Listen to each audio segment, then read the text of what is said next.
ಯೋಗ್ಯತೆ ಇಲ್ಲ ನಿಮ್ಗೆ, ನಾಲಾಯಕ ಜಡ್ಜ್ಗಳಂತ ಕರೀಬಹುದು. ಒಬ್ಬರಿಗಾದ್ರೂ ನೋಡಿ, ಇನ್ನೊಬ್ಬ ಯಾವನು ಇದಾನಲ್ಲ ನಿರೂಪಕ, ಅವನು ಒಬ್ಬರಿಗಾದ್ರೂ ರೆಸ್ಪೆಕ್ಟ್ ಕೊಟ್ಟು ಮಾತನಾಡ್ತಿದ್ದಾನ ಅಂದ್ರೆ ನೀವು ಜನಸಾಮಾನ್ಯರನ್ನ ಇಷ್ಟು ಕೀಳಾಗಿ ನೋಡ್ತಾ ಇರೋದು ಯಾಕೆ?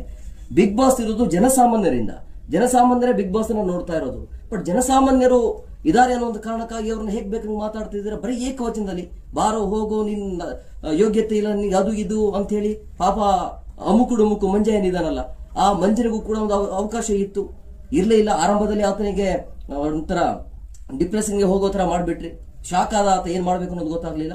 ಸೊ ನನ್ನ ಪ್ರಕಾರ ಈ ಬಿಗ್ ಬಾಸ್ ಜಡ್ಜ್ ಅನ್ನೋದು ಆ ಗೌರವ ಏನಿದಿಲ್ಲ, ಆ ಚೇರ್ಗೆ ಇರುವಂತ ಗೌರವ, ಇವರು ಅಗೌರವವನ್ನ ತಂದಿದ್ದಾರೆ ಆ ಚೇರ್ಗೆ. ಯೋಗ್ಯತೆ ಇಲ್ಲ ಇವರಿಗೆ. ನನ್ನ ಪ್ರಕಾರ ಮೊದಲಿಗೆ ಬಿಗ್ ಬಾಸ್ ಜಡ್ಜ್ಗಳೇ ಸರಿ ಇಲ್ಲ. ಟಾಸ್ಕ್ ಕೊಡೋದು ಗೊತ್ತಿಲ್ಲ, ಯಾರನ್ನ ಆಯ್ಕೆ ಮಾಡೋದು ಗೊತ್ತಿಲ್ಲ. ನನ್ನ ಪ್ರಕಾರ ಈ ಶ್ರುತಿ ಮತ್ತೆ ವಿನಯ್ ಅಂಡ್ ಸಂಗೀತ ಈ ಮೂರು ನಾಲ್ಕೆ.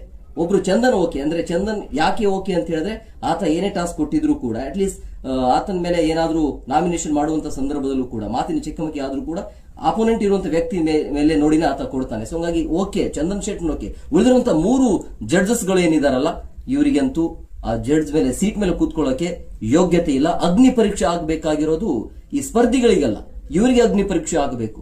ಮೊದಲು ಇವರ ಮೆಂಟಲ್ ಹೇಗಿದೆ ಅಂದ್ರೆ ಮೆಂಟಲ್ ಹೆಲ್ತ್ ಯಾವ ರೀತಿಯಾಗಿದೆ ಅನ್ನೋದ್ರ ಇವರಿಗೆ ಮೊದಲು ಅಗ್ನಿ ಪರೀಕ್ಷೆ ಆಗಬೇಕಾಗತ್ತೆ. ಇವರನ್ನು ಮೊದಲು ವೈದ್ಯಕೀಯ ಪರೀಕ್ಷೆಗೆ ಒಳಪಡಿಸಬೇಕು. ಅಂದಾಗ ಮಾತ್ರ ಈ ಬಿಗ್ ಬಾಸ್ ಸರಿ ಹೋಗುತ್ತೆ ಅಂತ ಅನ್ಸುತ್ತೆ. ನಿಜವಾಗ್ಲೂ ಕೂಡ ತುಂಬಾ ಬೇಸರ ಇದೆ ನನಗೆ ಈ ಸ್ಪರ್ಧಿಗಳನ್ನ ನೋಡೋ ರೀತಿಯಲ್ಲಿ.